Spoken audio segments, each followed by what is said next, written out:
Okay, so today we pick up with the Harlem Renaissance. And the Harlem Renaissance is a change that's going to be happening in especially the black community. A lot of it is because of the move that they make to the north. The change in the location that they make, this massive migration, the Great Migration that they make to the north during the 20s or during the World War I period and then the 1920s, is going to reflect the change in their attitude about themselves. There's more of this black is beautiful kind of thing. It's known as the Great Migration, and they're leaving the South because of the racial violence that's taking place and economic difficulties. Plus, the economy's kind of going bad in the South. It's agriculturally based, so there's some things that are happening down there. Many of these people lost money, they lost jobs, they lost farms, and so they really see this move to the north as a new start. And unfortunately, northern cities did not always welcome this influx of blacks into their communities. So, the NAACP, or the National Association for the Advancement of Colored People, which was founded in 1909, is really going to see an increase in its membership. Its membership will double by 1920, and it's going to fight for the protection of African Americans, especially anti-lynching laws in the states. It's going to represent a more militant voice of African Americans, that they're going to be more willing to fight back and defend themselves. Maybe not physically, but at least through the court system, they're going to try to defend themselves. However, blacks still face a lot of threats and discrimination, both in the North and the South. So, some major personalities that will come from this time: Marcus Garvey. He is a Jamaican immigrant to the United States, and he is going to found the UNIA, or the Universal Negro Improvement Association. It's basically a black nationalist group that they're trying to make themselves do well, making blacks prosperous and the best that they can be. So he's going to one of the ideas of the UNIA is that African Americans should build a separate society, that they should remove themselves from white society because they'll be more successful that way. He's going to promote African American businesses in order to get more followers to his program. But basically, he says that African Americans need an independent nation, especially looking at Africa, that the U.S. should establish somewhere for African Americans to go in order to get away from the white oppression of the United States.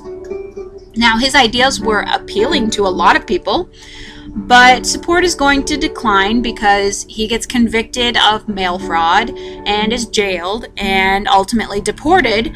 And in the U.S., his followers are going to lose a lot of influence, and none of his ideas really come to fruition. But he does still have a legacy. He did instill a lot of black pride. He did promote economic independence for blacks, and there's still that reverence for Africa, that call for home kind of thing.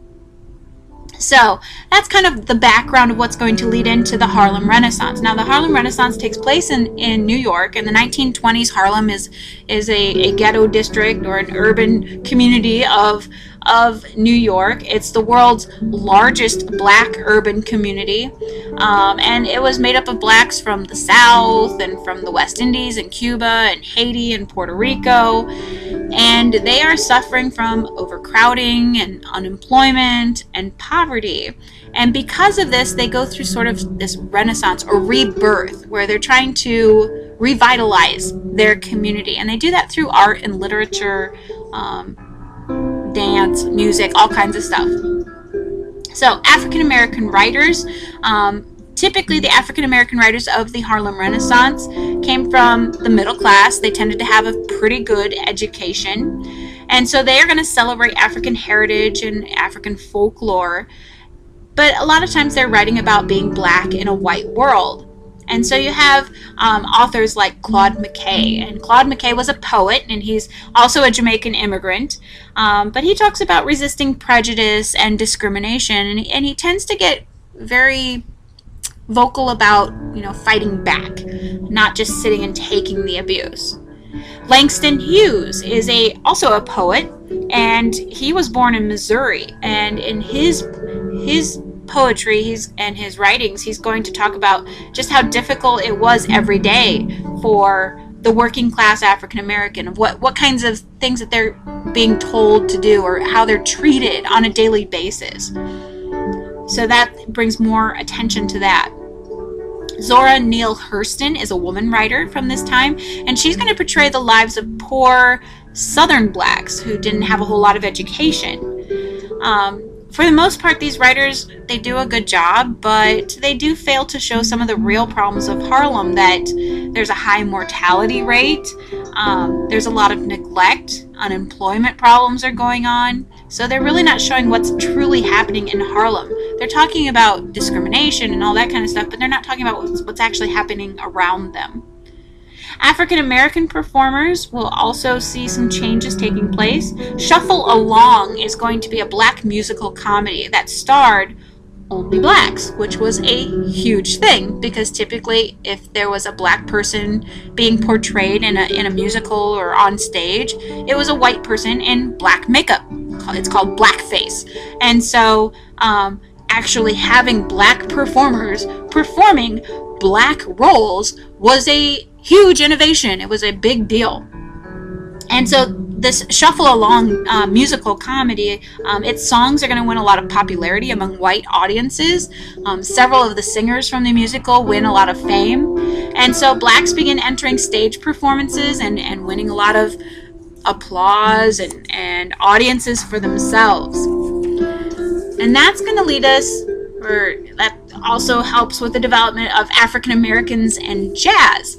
Now, jazz is a form of music that was born in New Orleans. It's a blend of instrumental ragtime and vocal blues. It wasn't born in the 1920s. It started before that, at the turn of the century, but it really starts to develop into its very own musical style, a very American musical style in the 1920s, and it gets that boost from the Harlem Renaissance. Louis Armstrong is a trumpetist, and he's the most influential musician in the history of jazz, bringing elements of improvisation and syncopation, that irregular accents and rhythms to music. He's very well known for that. Edward Kennedy Ellington, also known as Duke Ellington, is a jazz pianist and composer, and he basically forms his own band and will travel around with his band, spreading this love for jazz and music.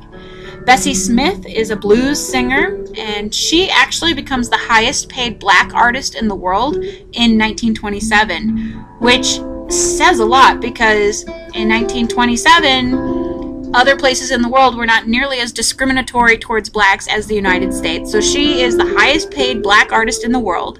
Plus, she's a woman when there's this inequality between men and women. So her being the highest paid black artist of men and women, black, in the world, is this huge accomplishment. We also have people who are traveling in Europe.